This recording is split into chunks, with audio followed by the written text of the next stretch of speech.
Hi everyone, thank you so much for having me. I'm going to get right to it. Although no longer a familiar name, Robert Mudie was one of the most prominent 19th century descendants of the Scottish Enlightenment. However, one defines that Enlightenment, whether as a shared interest in human behavior and social change, or in terms of natural philosophy and natural knowledge, or more broadly as the general culture of Scotland's literati. Mudie stands as a representative heir. A polymathic writer, novelist, poet, editor, naturalist, and reformer, his very range encapsulated the intellectual daring and untrammeled virtuosity and curiosity of the 18th century Enlightenment. But he's also a more problematic figure. Mudie's wide-ranging writings won him a high profile in 19th century intellectual life. Building on his background as a well-liked teacher in Dundee, Mudie became one of the first great popular educators in print.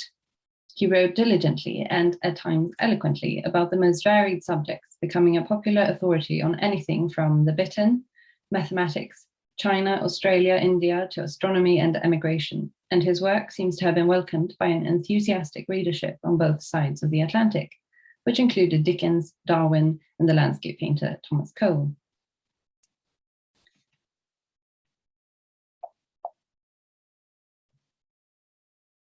Mudie was born in Forfarshire in 1777 or 1780 to the weaver John Mudie and his wife Elizabeth Berry. He spent his early years as a shepherd in the Sidlaw Hills and as an apprentice to his father. However, he was lured from the path that had been set out for him by being introduced to the Encyclopaedia Britannica, to which he would later contribute. According to Alan Langstrout, Mudie then started out as a weaver in the Bucklemaker Wynd in Dundee, but soon left that occupation. After about 4 years in the Forfar and Kincardineshire militia, during which time he spent all the money he could spare on acquiring books and learning, the self-taught, remarkable Mudie became teacher of drawing and Gaelic at Inverness Royal Academy around 1802, despite not being able to even lisp a word of Gaelic. A few years later, we find him teaching arithmetic and drawing at Dundee Academy in 1809. Aside from his teaching, it was in Dundee that Mudie began his writing career with the poem The Maid of Gribben, published in 1810, and the novel Glenfergus in 1820. Mudie would eventually go on to write a history of the city in Dundee Delineated. It was also in Dundee that he started collaborating with R.S. Rantoul, his future fellow Scottish Londoner and founder of the weekly magazine The Spectator, and contributing to the latter's Dundee Advertiser, which the two used as a vehicle for advocating burgh reform. However, after writing too many unrestrained verses satirizing the members of the town council, Mudie is said to have made many enemies, among them Provost William Hackney. Ultimately, the town council banded together to oust Mudie from Dundee Academy. These efforts were successful, and he left his position in June 1816. Alan Langstrout identifies a couple of particularly scathing speeches in connection with the celebration of laying the foundation stone for the new harbour in October 1815 as sealing Mudie's fate. Mudie seems to have remained in Dundee or Edinburgh for a few years following his dismissal, attempting to start 2 unsuccessful periodicals of his own, The Independent and Caledonian, and putting together various courses of lectures in logic, rhetoric, and moral philosophy. He finally left to pursue a literary career in London in 1820 or 1821. It was said that in London he went among literary people, clever and prone to laugh. He lectured about everything. The chief attraction, however, was the comic grandeur, the broad magnificence and Doric simplicity of his noble dialect. Like his future admirer Dickens, Mudie in London began working as a reporter for the Morning Chronicle and in 1822, he was asked to cover George IV's visit to Edinburgh, which was published as a historical account of His Majesty's visit to Scotland that same year.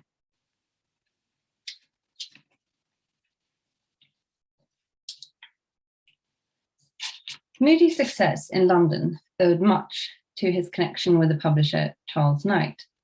Reminiscing about his life as a young publisher in London in the 1820s, Knight wrote in his autobiography about the day a huge, ungainly Scot had walked in, dressed in a semi-military fashion, wearing a braided surtout and a huge fur cap to his cloak.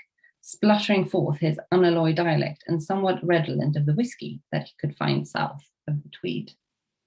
Despite his initial misgivings, the man at length interested me, Knight wrote. Out of the many schemes for possible books, Knight selected an urban theme, a volume about London, picking up Mudie's earlier account of Edinburgh in modern Athens. Babylon the Great, Mudie's tome about London, became a success, and the social criticism of its sequel, A Second Judgment of Babylon the Great, from 1829, may even have inspired some plot elements of Charles Dickens's Oliver Twist. Admittedly, Mudie's writings on urban life were not immune to the prejudices of the time. In particular, his observations on society are seriously marred by unwelcome passages which exhibit the most horrific anti-Semitism. Mudie was enigmatic and erratic. His well-deserved reputation as a popularizer of natural history and ornithology, however, needs to be set against some unsettling prejudice and other character flaws. Mudie's stint as a parliamentary reporter introduced him to some leading political figures, including Henry Brougham. This appears to have led to Mudie's involvement in the Society for the Diffusion of Useful Knowledge, which the Edinburgh-born Brougham had instituted in 1826 to promote good and cheap publications for the working class that had become a reading class. Allegedly, Mudie was chosen to write the first published number of the Library for the People on astronomy. The idea of a useful library was exported to America too as the American School Library, which would come to include Mudie's A Popular Guide to the Observation of Nature. Mudie's American success supports Alexander Brody's thesis that the Scottish Enlightenment might indeed be considered Scotland's chief export to America, and it is also a helpful example of what the legacy of the Scottish Enlightenment looked like in a 19th century context. The ethos of the Society for the Diffusion of Useful Knowledge, furthermore, arguably continued to guide Mudie's literary efforts in the decade that followed, which saw the publication of his most significant work in popular natural history in portable form. From the 1820s onwards, Mudie was a prolific contributor to several fields of inquiry, including science, history, philosophy, zoology, agriculture, and the introduction of machinery. His most important work was done in natural history, in works such as The Feathered Tribes of the British Islands and The Natural History of Birds, and his four-part portable series, The Heavens, the Earth, the Sea, and the Air, and the companion series made up of spring, summer, autumn, and winter. Nor should we forget Mudie's A Popular Guide to the Observation of Nature, published in 1832, a paean to observation and the exercise of one's mind. As Mudie wrote, "It is always dangerous to slight little things, for little things are all beginnings, and in obtaining knowledge and thence enjoyment, it is at the beginning only that we can begin. All those beginnings are in nature. Anybody, too, who possesses the organ of sense necessary for the purpose and will exercise that organ may know those beginnings, and then comes the proper exercise of man." Mudie went on to say that the neglect of small things is indeed the grand error in consequence of which so many pass in ignorance and heaviness, that life which nature and art, for after all, art is merely the application of nature, are capable of rendering so intelligent and so full of happiness. This approach is exemplified in Mudie's brilliant disquisition on the egg. The wonderful part of the matter is that a body of the form of a pebble and consisting of a thin shell of lime lined with a soft membrane and having within it first a transparent and then a yellow jelly should have the power, by the action of heat and air alone, of evolving a vast number of animal organs and substances, all differing from each other in different kinds of eggs. A careful observer may indeed find that there is in one part of the transparent jelly a little portion which has more consistency than the rest, but still a stretch of fancy is needed before it can be called organization of any kind.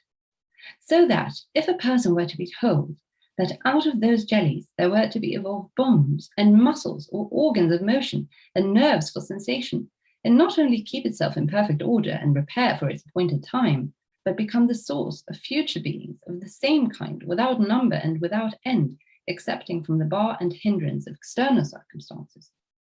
If a person who was ignorant of eggs and the results of hatching were to be told that, or even a small part of it, it would utterly shake his belief in the testimony of the narrator. Mudie's works on ornithology were much admired, not least for imaginative flights of this sort. His reflections, perhaps still unsurpassed, on the Bittern were excerpted and anthologized throughout the 19th century. Mudie's decorative volumes also benefited from the work of George Baxter, the first British colour printer on a commercial scale. As such, Mudie's books are not only educational, but works of art in themselves. Indeed, Mudie's book, A Popular Guide to the Observation of Nature, is a rich, but almost completely overlooked resource for the understanding of 19th century landscape painting in particular. Harriet Martineau celebrated Mudie's works on natural history as true poems. When the self-educated Scotchman wrote about things that he understood, she continued, referring in particular to his works in ornithology, he plunged his readers into the depths of nature as the true poet alone can do. He is another example, as White of Selborne and Audubon were before him, of the indissoluble connection between a nice and appreciative observation of nature and the kindling of a spirit of poetry. It was as a popularizer of science that Mudie truly excelled, according to his contemporaries. His writings on natural history were read by the landscape painter Thomas Cole, Charles Darwin, and William Henry Hudson, among others. However, Mudie's range was not limited to natural history or the sciences. A series of popular works on philosophy and the place of humankind in society bore the stamp of Scotland's Enlightenment legacy. Mental philosophy, man in his intellectual faculties and adaptations, man in his relations to society, and man as a moral and accountable being. Moreover, Mudie's natural history of domestic and wild animals went beyond the normal parameters of the naturalist to address specifically the influence of animals on human society. His work never lost sight of the sometimes dizzying interconnectedness and interdependence of living beings and their environments, as he tried to encourage a new generation of a kind of ideal British naturalist. Mudie's works had an international reach and enjoyed some celebrity in the United States. Even so, there were already slights and insinuations about Mudie's achievement. One commentator lauded Mudie's oeuvre for its vigorous originality and long trails of light, but noted too how it was obscured here and there by such obliquities of style as we have already adverted to, and which almost invariably characterize a self-educated writer. Mudie's profile was a checkered one. He was recognized as a voluminous, but rather undisciplined writer and thinker. Even in his own time, Mudie managed to remain something of an outsider.